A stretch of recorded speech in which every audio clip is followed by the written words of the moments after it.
Today on the traditional territory of the Squamish Nation.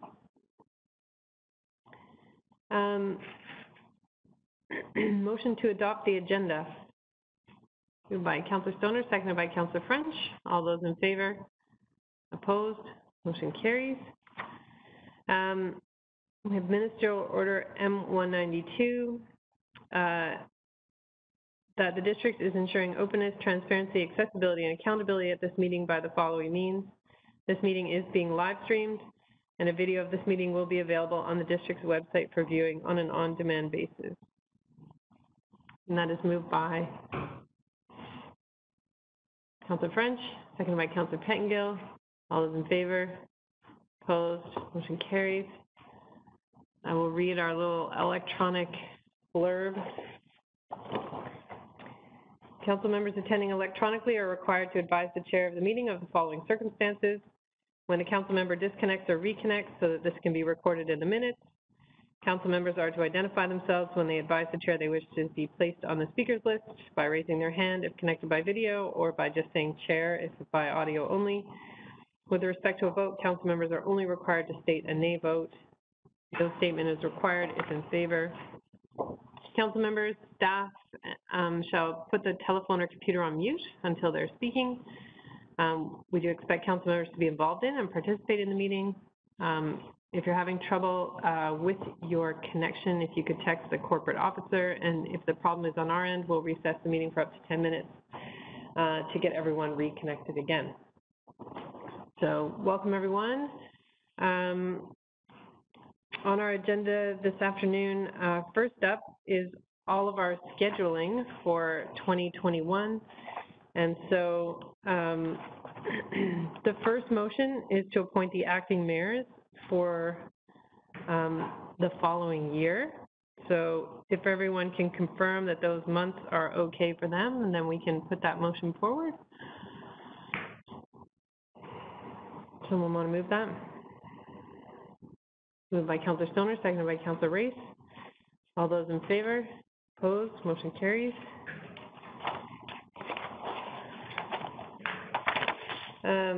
For A2, this is the appointments to the Squamish-Lillooet Regional District Board. Councillor Stoner's name has been proposed for the second director, and that Councillor Pettingill will be the first alternate and Councillor Herford as the second alternate. Moved by Councillor Race, seconded by Councillor French. All those in favor? Opposed? Motion carries.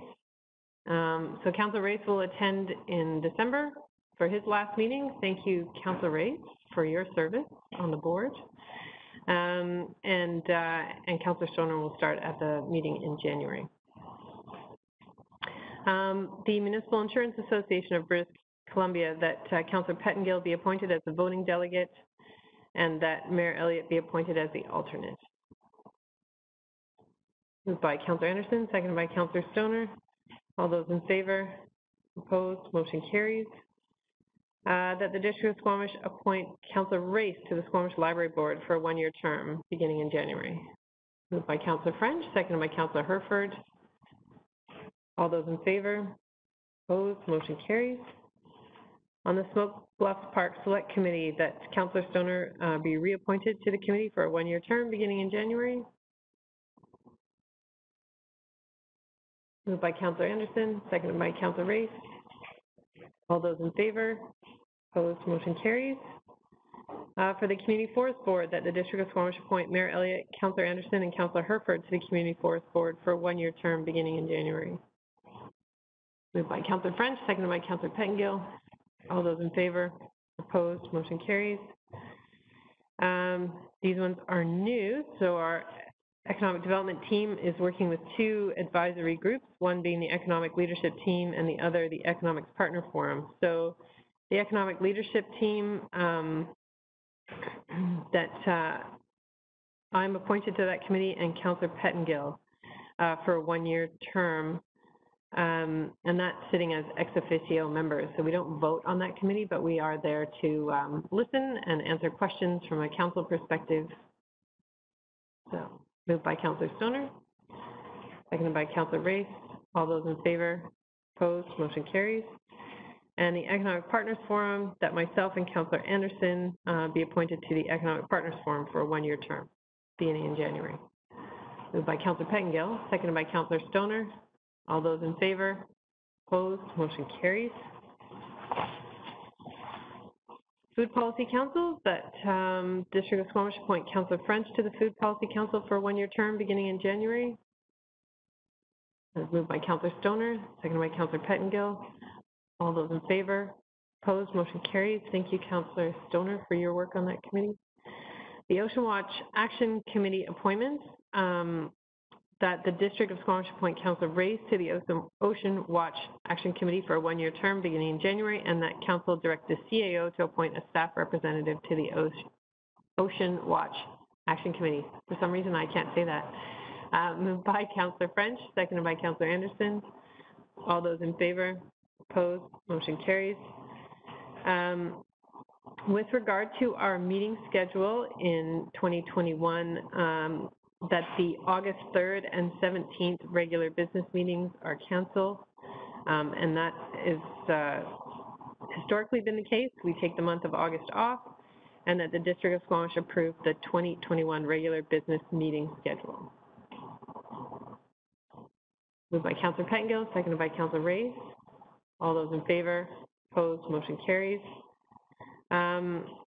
And then unrelated to our schedule, a bylaw enforcement appointment that Josie Moore be appointed as the District of Squamish Bylaw Enforcement Officer. Moved by Councillor French, seconded by Councillor Stoner. All those in favor? Opposed? Motion carries. Says we can have a recess there, but I feel like we really haven't put in the time yet. So I think we'll move on. So next up is 4B1 under Community Planning and Infrastructure. This is the Jimmy Judd Slough grant support.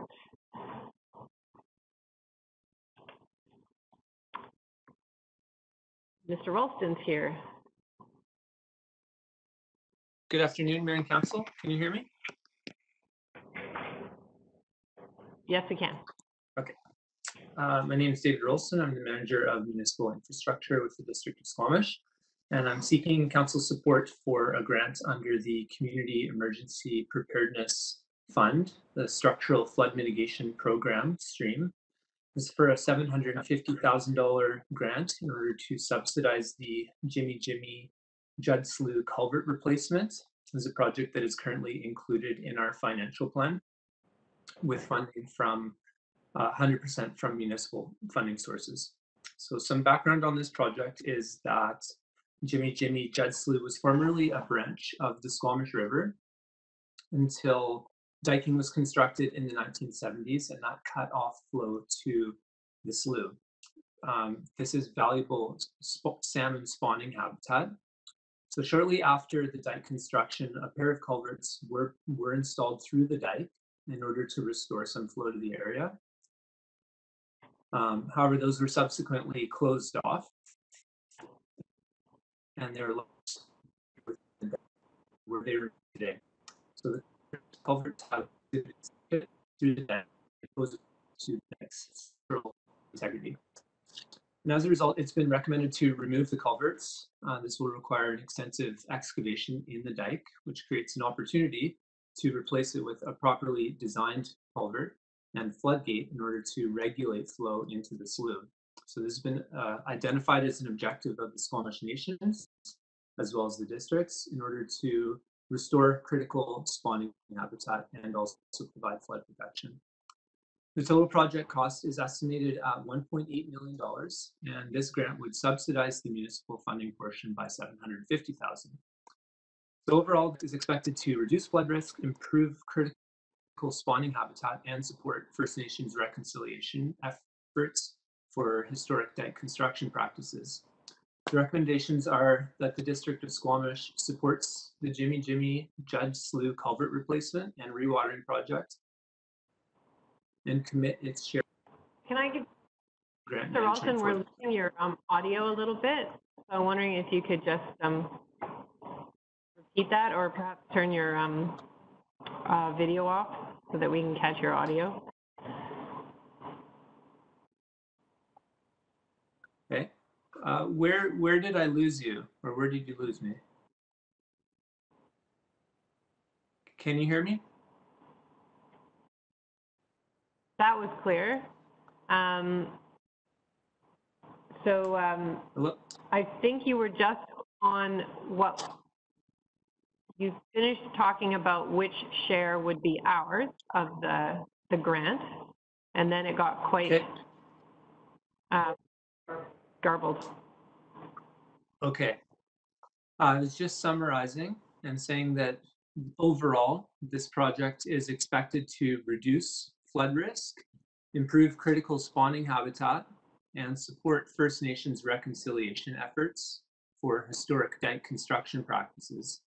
The recommendations are that the District of Squamish supports the Jimmy Judd Slough culvert replacement and rewatering project and commit its share of funding, and that the District of Squamish commits to grant management for the project. Thank you. That was clear. Councillor, are there any questions for Mr. Ralston? Go ahead, Councillor Anderson, and then I've got Councillor Pettingill. Thank you. My question will concern the structural flood mitigation program grant opportunity. And the reason I'm asking is because it is a program that the Squamish Nation has expressed interest in for a project in the mouth of the Little Squamish.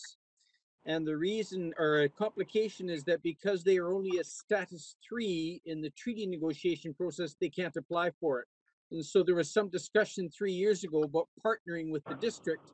So my question is, do we, the district, access this program for funding each year? Is this a regular source of funds for district projects and seen to be ongoing? Through the mayor, this program has been running for several years. There have been several previous intakes, and we have been successful. I'm not clear on the future of the program, if it's expected to continue. I haven't heard that there's any plan to end the program.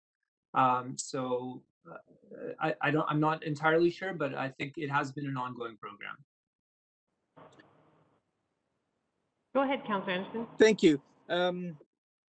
I'll follow up with maybe what is more of a comment, and this is concerning the maintenance strategy. Mr. Rolston, you outlined that the operating strategy is still to be finalized with Department of Fisheries and Oceans and Squamish Nation. I'll just point out that on previous similar kinds of schemes, and I'll suggest that one of them is the Wilson Crescent Slough and the Carson Place Slough, where some work was done about a decade ago, there has been some issues with maintenance. And I'll just highlight this as something that's important because these stream environments are dynamic and they do fill in and have all kinds of issues with vegetation. And so I just would like to highlight that that is a particularly important thing because these are major investments and the maintenance issue is something definitely to have a secure plan for.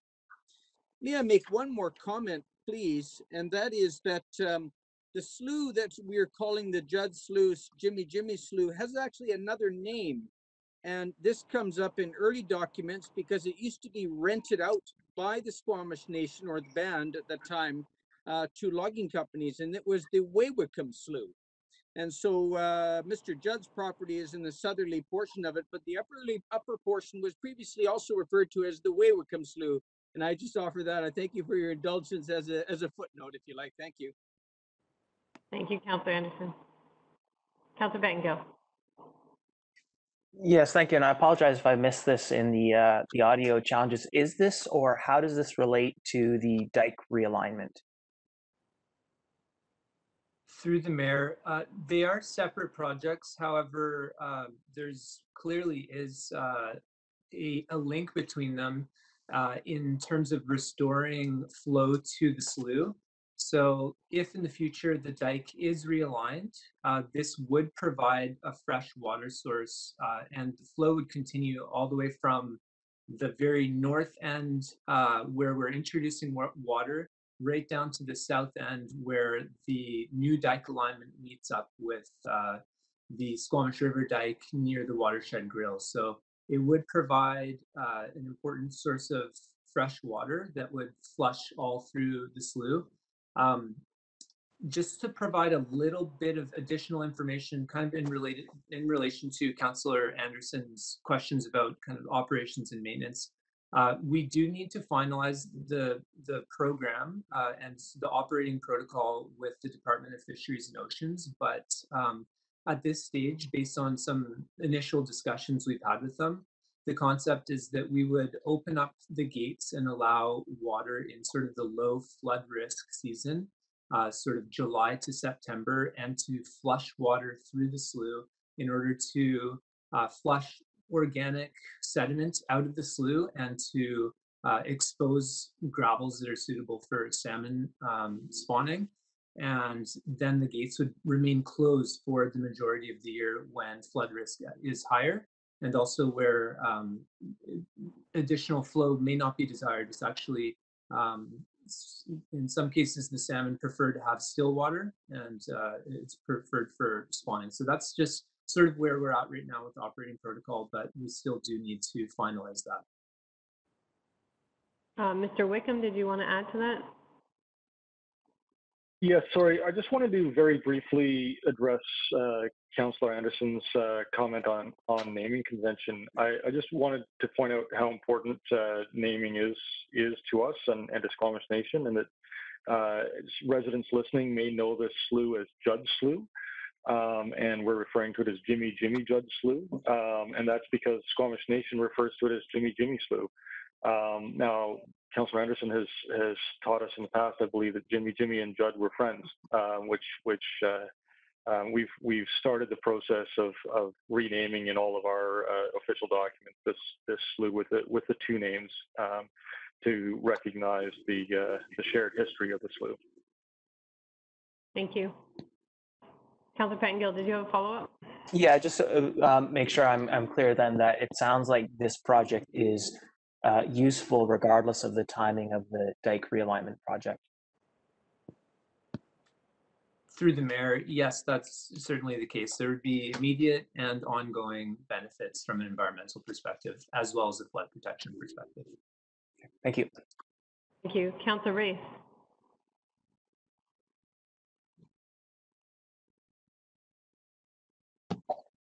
Thank you. And part of my question, I think, was answered, but I was just curious to have some kind of physical description of this project. And I understand from the comments that this would be located at the north end of the slough, which is up somewhere behind Brennan Road, and allow the flow to come through the dike at that point, and have a floodgate similar to the one that's down by Fisherman's Park. Not the pump station, perhaps, but the floodgate. Am I correct in saying that? Is that more or less the project? Through the mayor, yes. So there's going to be a 2,400 millimeter by 900 millimeter box culvert that would extend through the dike. There will be a chamber located in the dike that would have two floodgates. We only need one, but we're having two for redundancy purposes, given how important flood protection is.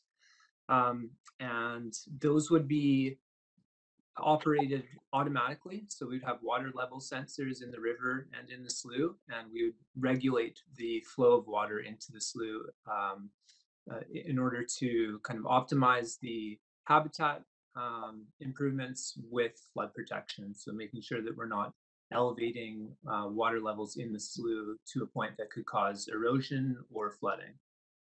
And it is at the very north end of the Squamish River Dike. The actual culvert and floodgate would be located on the Wewicombe Reserve.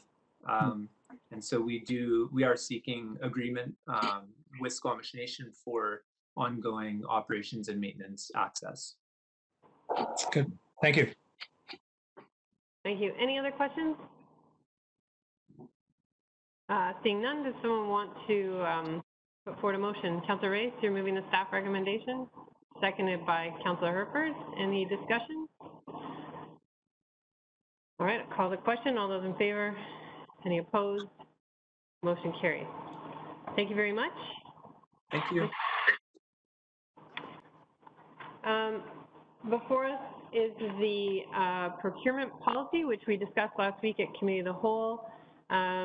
Just a note to council that there was a typo in the policy. There was a reference to section 7.9 that should have read 7.6. There is no section 7.9. So that's been corrected and was distributed to you by email just before 1:30 today.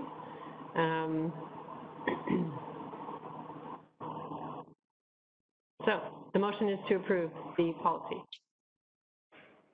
Councillor Stoner, you're moving that, seconded by Councillor Pettingill. Any comments? Councillor Anderson, then Councillor Stoner. Yes, if staff may be able to assist me with this, I'm wanting to confirm that according to this policy, what is as far as determining what is a local business, it really does come down to having a District of Squamish business license. I know that some persons in the local equipment contracting community have raised this because we would want to be sure that the next municipalities, both to the north and the south, are interpreting local the same way, that is on an even playing field. So it is my understanding, correct me if I'm wrong, that the only means by which we are assessing whether a company is local is whether they have a business license. I wonder if that could be clarified. I wish you'd caught my eye before I had asked for a motion to be put on the floor, but I will, in this case, for a matter of clarity, allow Mr. Jeffrey to answer. Thank you, Councillor Anderson, for your question, and through the Mayor. That is one definition of local that we're using, would be a District of Squamish business license. The other one we could look at is using the Sea to Sky corridor as another definition of local, but the best one to use, is, to your point, is that business license, District of Squamish business license. Thank you. Thank you, Mr. Jeffrey. Councillor Stoner. Thank you. Through the chair, we had a very awesome discussion about this last week, so I won't belabor the point, but I am very excited to see this come forward and that we're taking this step in this direction. I see this as a first step. There's still lots of work that is to be done in terms of implementation of this policy, including the criteria that we're going to use in terms of weighting of RFPs and things like that. So just to reiterate that there's ongoing work in terms of engagement and outreach with our supplier community, work in terms of the criteria. But I think that this is a very solid first step in a direction that will ensure that we are leveraging our procurement for a broader definition of value than just economic benefit. Thank you, Councillor Stoner. Any other comments? I did brag about this policy at the SLRD last week, and Mr. Jeffrey assures me that Whistler is already speaking to us, so this is good. And I too agree with Councillor Stoner. This is a start, but this is a really important journey to go on to redefine what value means, and that we can bring more benefit to our community and to the region by how we purchase things. This will be one of the policy pieces that I am most proud of moving forward during our term, that's for sure. Without any other comments, seeing none, I'll call the question. All those in favor? Opposed? Motion carries. Thank you for your work on this, Mr. Jeffrey. Thank you. I appreciate it very much. Okay. We're going to ignore that little note to recess. Because, you know, it's a pretty easy agenda today. Just saying. I don't know if you've all noticed that. We're moving on to the consent agenda. So if there's anything in the minutes or in the correspondence that people wish to remove at this time, now's the time. Or if you're in conflict with anything that's in the consent agenda. Councillor Anderson. So I would like to speak to an issue in item 2 under the minutes, that is special business meeting minutes from November 17th, 6 p.m. Okay. Pull those. Anything else? Seeing none, move the consent agenda. Moved by Councillor French, seconded by Councillor Herford. All those in favor? Opposed? Motion carries. So we'll deal with that item under item 7, Councillor Anderson. All right. On to correspondence action requested. That the letter from Sea to Sky Removal regarding construction waste diversion be referred to the Director of Engineering for follow-up and response.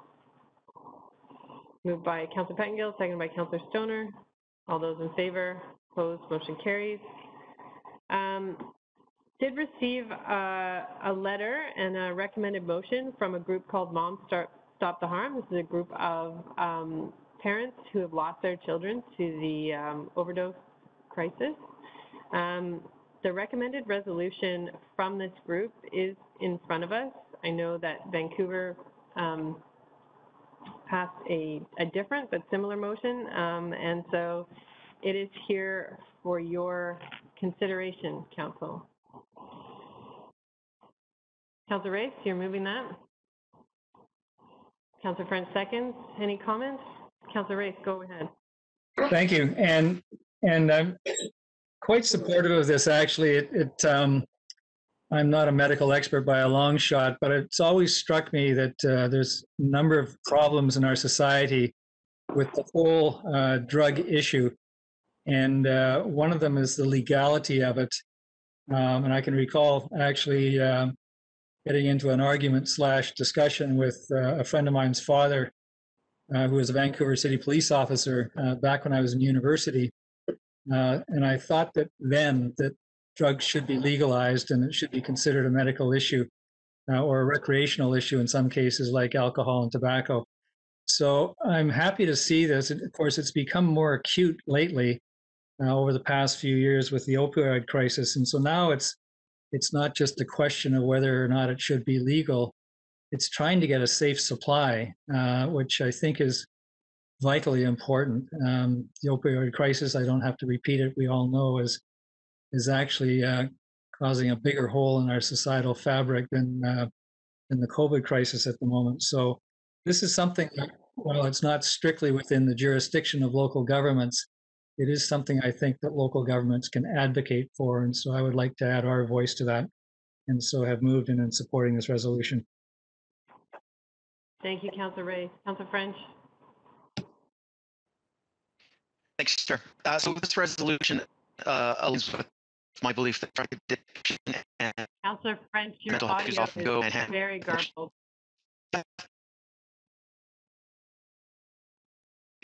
You want to try again? I'm going to try taking out my video. Yeah, is this helping with no video?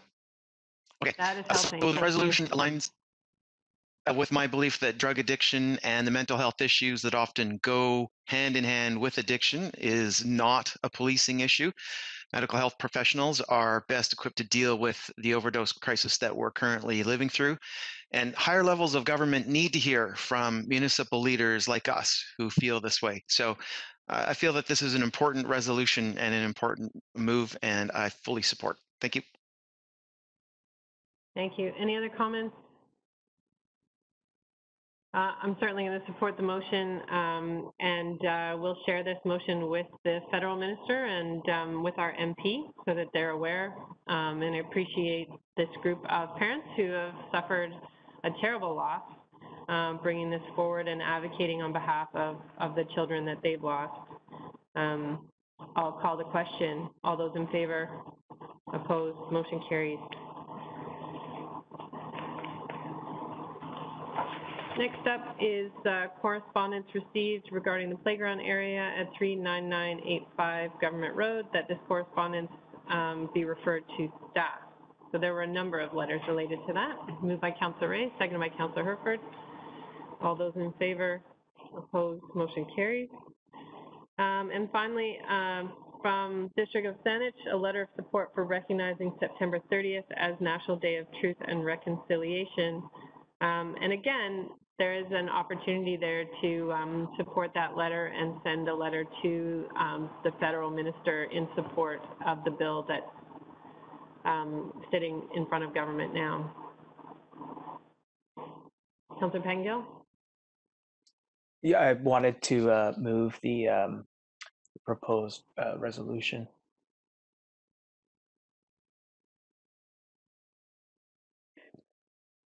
I'm just going to my my letters here. Was the resolution in the letter?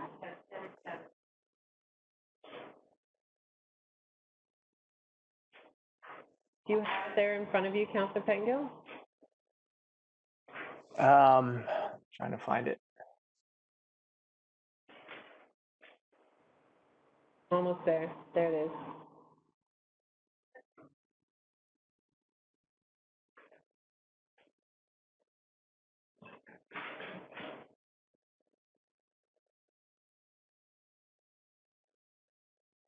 I found it if anyone needs wording. Yeah, please, I'm still. Page 77.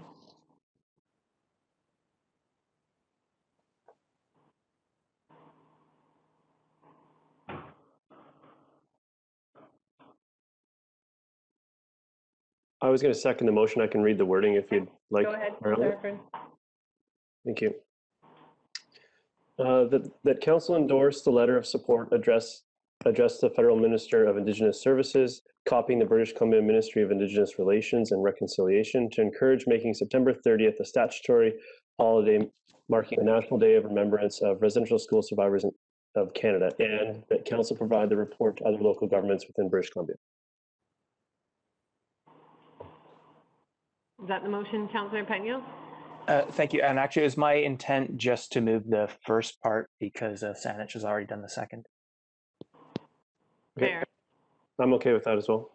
Okay, so we're moving the first part of that resolution. Any comments? Councillor Pettingill and then Councillor French?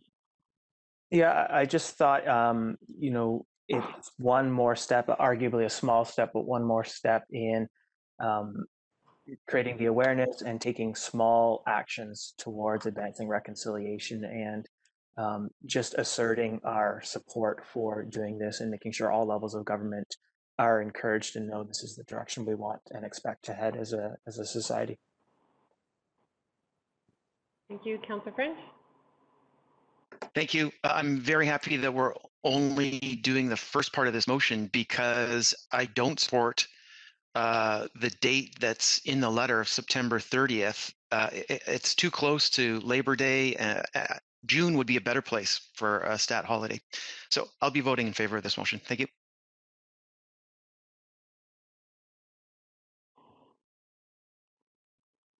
Okay. The bill in front of the federal government, though, does state September 30th. So that is a key point there. And it's based on Phyllis Webstad's Orange Shirt Day. That's why it's been linked to that date. Any other comments? I'll call the question. All those in favor? Any opposed? Motion carries. Approval of minutes. Councillor Anderson, do you want to speak to your November 17th, 6 p.m. minutes that you pulled from the consent agenda? Thank you. Yes. On page 7 of the evening meeting, 6 p.m. special business meeting November 17, under Sorka Front Country Trails inventory. In the motion that was passed as it's written here, the latter part of the motion refers to a quote, privately managed forest land. And here I wish to propose a correction. Privately managed forest land, we probably have a large number that fit into that category, but the intent of the motion, and I may have been addressed this explicitly at the time, or should have, is private managed forest land, capital P, capital M, capital F, and capital L. Now, there are only one or two at this time, and this is a special property tax incentive program to encourage management plans addressing recreational uses, among other values. So my point here is that the minutes should be adjusted to explicitly refer to that program, and that is capital P, capital M, F, and L, and that would make it more clear and keep us out of trouble for the future. So we did only intend, or I did, in making the motion to have this correspondence forwarded to those program participants. So I'll move that the minutes be adjusted to, with the correction that privately managed forest land be changed to, with capital letters, private managed forest land. Thank you. Is there a seconder? Seconded by Councillor Stoner. In future, Councillor Anderson, for those minor sorts of changes, you can contact our legislative services team ahead of the meeting and have those corrections made. If there's typos or just a shift in a definition like that, that's okay to change prior to the meeting. Thank you. That makes sense to me. I'll keep that in mind. Okay. I'll call the question. All those in favor? Opposed? Motion carries. Okay, so 7.1, recommendations from Committee of the Whole for November 24th. This is a procurement policy, which we just approved, but it has our recommendations for changes, which I think were incorporated. Does someone want to move that? Moved by Councillor Stoner, seconded by Councillor French. All those in favor? Opposed? Motion carries. Then the Howe Sound Community Forum Ocean Watch Action Committee letter. That the Ocean Wise Ocean Watch 2020 edition and resulting action items be received, and that the Howe Sound Biosphere Region Initiative Society be recommended as a host society for the Ocean Watch Action Committee. Moved by Councillor Race, seconded by Councillor Stoner. All those in favor? Opposed? Motion carries. Any other business arising from the minutes? Seeing none. We have advisory design panel minutes from August 20th to approve. Moved by Councillor Anderson, seconded by Councillor French. Oh, Councillor Anderson, you had a question? The question is why we might be approving minutes from August 20th. Have we not done so already? Are we catching up? Or should it have been the November 19 minutes before us in this package?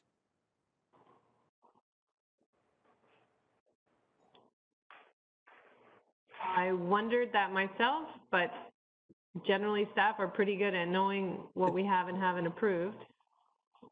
Very good. And it might have just been a miss from the summer break because we didn't meet over August. Fine, I just thought I'd raise that. Thank you.